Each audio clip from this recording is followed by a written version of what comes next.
Given the circumstances, as that right now, it is just go and then deal with it. No, my position is.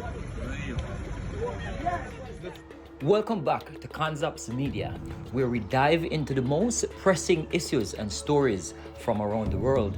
In today's video, we're exploring a complex and heated situation in Jamaica involving the Forestry Department and the Accompong Maroon community. Stay tuned as we unpack the details, concerns, and implications of this controversy.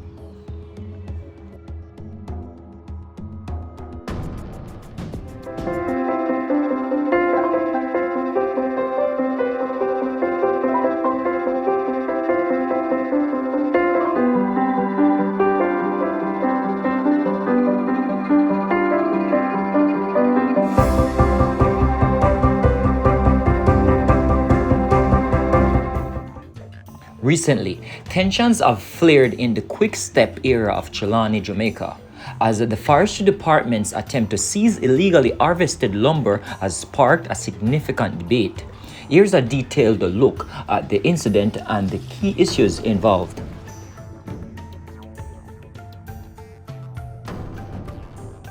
What's the Forestry Department doing with mahogany? Solid mahogany. You know what this tree must have been? This is a solid mahogany tree, right? The Forestry Department is moving up. So when our people have a problem and we raise the problem, it is as if we're the obstruction. But when they're pilfering wood, forest, lumber, what is the Forestry Department doing with mahogany? Answer me that. On Friday, the Forestry Department, led by Conservator Ainsley Henry, disrupted what they reported as an illegal logging operation in the Cockpit Country Protected Area. According to the department, over 500 pieces of lumber were found, with 150 pieces successfully recovered before the operation was impeded. Lumber were located at multiple points along the trails within the reserve, 150 pieces of which have already been retrieved and is being stored as evidence, though the convoy was once again impeded in Quickstep Square by Chief Currie and community residents who attempted to illegally claim the seized lumber and obstruct the police. The superintendent on site successfully ensured the safe departure of the Forestry Department personnel and the evidence. However, this operation has been met with strong criticism from the Accompong Maroon chief, Richard Currie. In a nearly 14 minutes Instagram video, Currie accused the Forestry Department of being involved in illegal logging under the guise of protection. He claims that the department has been exploiting the forest rather than protecting it, and raises concerns about the legality of their operations. Currie's video highlights several key issues. 1. Legitimacy of the seizure. He questions why the lumber wasn't stamped and documented properly, arguing that due process was not followed. 2. Historical issues. Currie suggests that this is not a new problem, but a long-standing issue in Quickstep, indicating a deeper mistrust and conflict between the community and the Forestry Department. 3. Motivation and integrity. He implies that the Forestry Department might be exploiting their role in forest protection for other motives.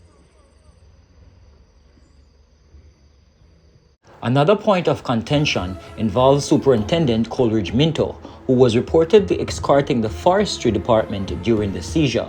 Currie questioned why Minto was involved and why the operation lacked proper procedural safeguards. In response, the Forestry Department has defended its actions, describing Currie's claims as misleading and false. They assert that their team faced significant obstacles from the community, including physical blockades and resistance. The department emphasizes that their primary goal is to combat illegal logging and preserve the protected areas.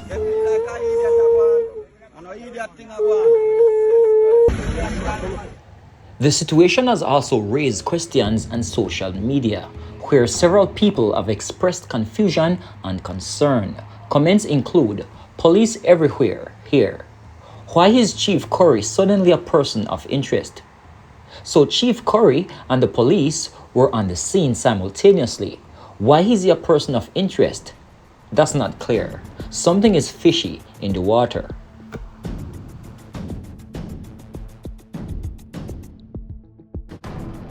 The community's resistance and the subsequent listing of Currie as a person of interest by the police add another layer of complexity to the situation.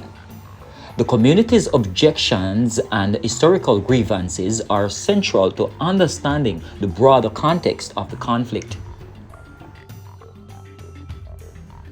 As we can see, the situation in Quickstep is fraught with tension and uncertainty. The conflict between the Forestry Department and the Accompong Maroon community raises important questions about environmental protection, legal processes, and community trust.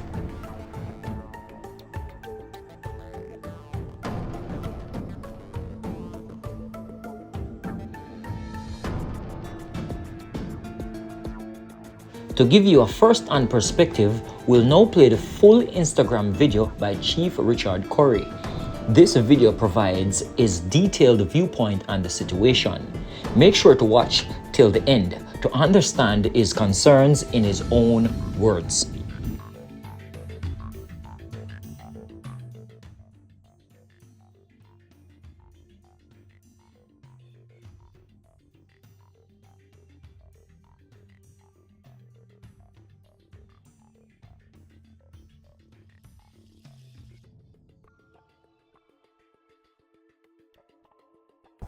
Greetings and good night, everybody. I have an update to give on a real quick. Right, just bear with me 2 minutes.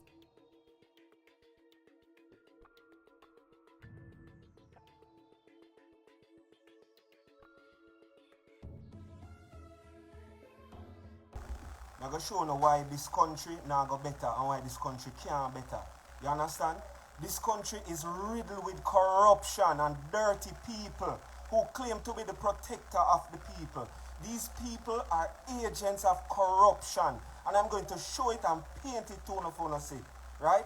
The Forestry Division in the forest is the one who's actually lumbering our forest. This has been a long-standing issue. Quickstep is not a playpen for the Forestry Department to decide what to lumber, when to lumber, who to lumber.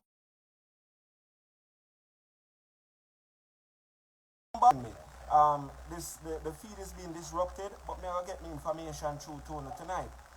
Today we get called by Superintendent Minto from the Black River Police Station, right?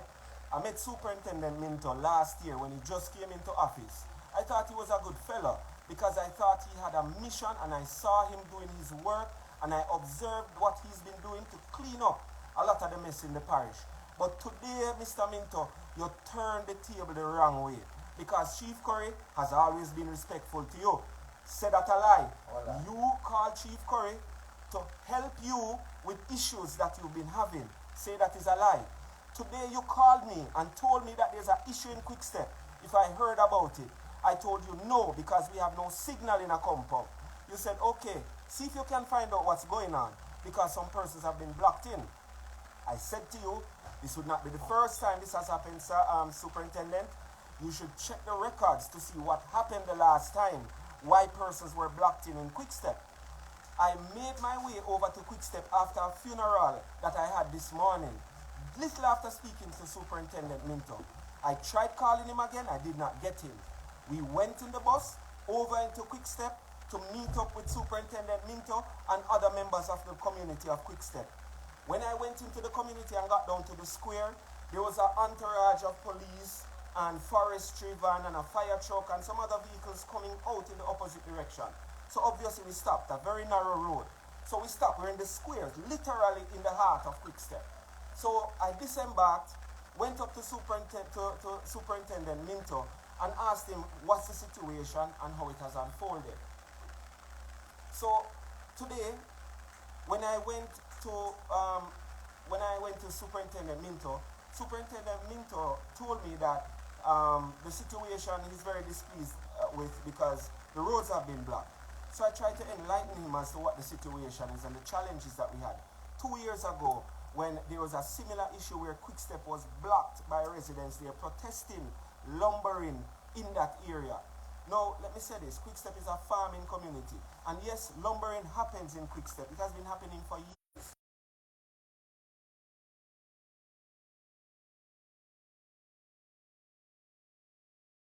Occur, yes, maroon lumber. How did that transaction occur? A third-party entity was sent into Quickstep to set up a machine shop, of which the Maroons would sell him the lumber and him would sell it back to the government. At all times, the government has always maintained their position of not directly engaging with the Maroons. So they send agents of the state to come and do their business. So all the train lines you see across Jamaica, right? All the train lines across Jamaica, the Pauline, the wood, the big tough square wood you want to see now, all that come from over Quickstep. So it's been a playhouse for many years. And since recently, after its demarcation as a protected area, remember, you know, them and them government now label it as a protected area. So what is this? Who is Forestry Division and what is their mandate really? Is it protectionism or is it exploitation under the guise of protectionism? It's the same thing with backside. We say cockpit country protected area, but we left off one little piece out of what we did agree on first, and all of that is now filled with mining licenses and prospective licenses. So is it protectionism or is it exploitation under the guise of protectionism? What is the Forestry Department doing with one truckload of mahogany lumber? Tell me, Jamaica. What is the Forestry Department doing with an entire almost 1,000 foot of mahogany coming out of the heart of cockpit country in the protected area? You tell me. And why is Superintendent Minto escorting them out of the area without a stamp on these lumber, without due process on this situation? I explained the situation to Superintendent Minto. We had that meeting down in Quickstep in Silo 2 years ago. The mayor for Falmouth was there. The mayor for Black River was there. The Custos was there. Senator Dalrymple was there. There were members of the JCF high-ranking officials, the superintendent at the time, who was not Minto. So Superintendent Minto, I urge you again, get your information and gather the history before you come and disrespect indigenous culture in indigenous land and telling me you don't care about treaty or you don't care about Maroon this or whatever. That is your problem. Ignorance of the law is no excuse to the law. The police themselves will tell you that every day. Ambassador Anu, greetings. This is directly a message to Deputy Superintendent Minto, and we're going to ask this to be a diplomatic message, that it's taken in a diplomatic tone and respectful.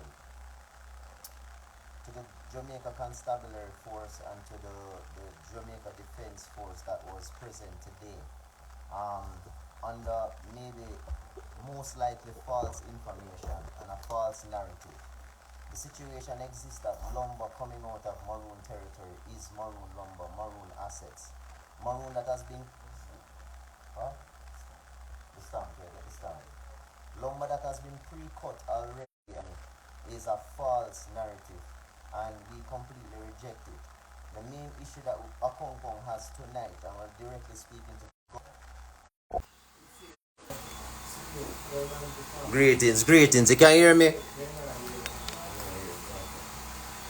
Wave your hand if you can hear me.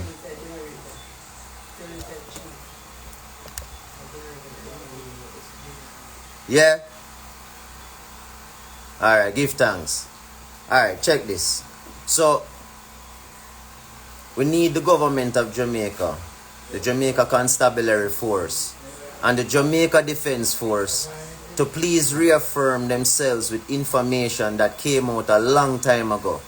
The British High Commissioner, who works for the British Crown, came to Accompong no less than 3 to 4 years ago. Well, no, within the last 5 years, and they reaffirmed the treaty. This is not the Ambassador Anu making up a story. This is not Chief Richard Currie making up a story. This is not the people of Accompong making up a story. This is geopolitical information that needs to be spread throughout the country. That the Maroon people are a sovereign people. People don't like us to use that word, right? They don't like us to say that we are sovereign when we are sovereign. So to Deputy Superintendent Minto, when you make a claim that you want to arrest a sovereign leader of a sovereign people and sovereign land, you're making an absolute butchery of the law. That is you're actually creating a criminal act, right? And there is a way how we deal with that, because the treaty speaks to that, and there is a due process to that. You cannot be threatening to arrest a sovereign leader, and you cannot decide that you're going to be taking indigenous assets out of an indigenous territory and using government badness in Maroon territory. Right? You are the one who called Chief Richard Currie over there, so we almost could think this is a setup. Right? And then you're making threats, and you had an officer who pulled a firearm and tried to enter the bus, while Chief Richard Currie have a higher rank than any one of those officials that were on the scene. You are trying to enter the bus to try to somehow intimidate and make an arrest. Right? The international community has been notified. Our international partners have been notified. We have been in contact with the United Nations. We will be talking to the necessary international partners and parties and entities and stakeholders that have interest with the Maroons, to let them understand of the infliction, constant infliction, discrimination, right? And the stress, duress, and coercion that we're being placed under for no apparent reason other than government badness. That's what I wanted to curtail it as, right? There's a due process of the law, and the due process is that if you are going to enter Maroon territory, that you do call the chief, the leader of the Maroons, which you did, Deputy Superintendent, and we did come onto the scene and we tried to de-escalate a situation. And when we found out that you were taking and escorting lumber, Maroon lumber, out of the territory, we kindly requested that the lumber be stamped, because this is the law. Because if you don't follow the law, you are actually committing a crime your own self. And we explained that to you, that if you drive and escort and pilot this lumber out without a stamp, you are committing a crime. No, I'm not sure if your ego or all the egos of the officers were bruised, but this is the law. Ignorance of the law is no excuse. It's not something that we're trying to play with, but to try and threaten our chief, and to try and say you're going to arrest our chief, and then say you're going to come to Accompong, and then call military intelligence. We intercept in communications. We have our own way of understanding when you guys want to come, when you guys are coming. And it is stupid. I would just say to our international community that somebody must speak to this government and explain to them. This is the second time that a member of the JCF has either attacked or inflicted wounds upon a Maroon. There will not be a third time. And that is why we're putting out this information, because there has to be a line that is drawn. Right? You're pushing people to a certain element. We have been very diplomatic. And I'm telling you, this is not something, and I'm going to be very respectful, and I hope this is taken in the best way, because I know that this video can be taken in any narrative and spun anyway. Words can be used anyway, and to try to portray people as if they are some rebels. We are not rebels. The treaty protects us as sovereign people, free people on this island. Right? Who don't like that word? Kick rocks. Right? Accompong will not under any circumstance take any threat from any entity that they are going to either try to kidnap, arrest, or take our chief from us or from our territory. It will not happen. And to any one of you that believe that you have some plan that you're going to try and embarrass Accompong and grab our chief, this is not going to be Zozo. This is not going to be a curfew. This is a country, a government, since we need to talk like that is going to respectfully declare and proclaim their self-defense, their right to self-defense, the right to self-preservation. Do not threaten Accompong town. Good night.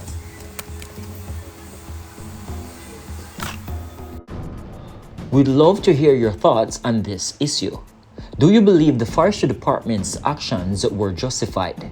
Or do you side with Chief Richard Currie's concerns? What are your views on the broader implications for forest conservation and community relations? Share your opinions in the comments below. Let's start a discussion and explore different perspectives on this important topic. Don't forget to like, subscribe, and hit the notification bell so you never miss an update. Thanks for watching, and we'll see you in the next video.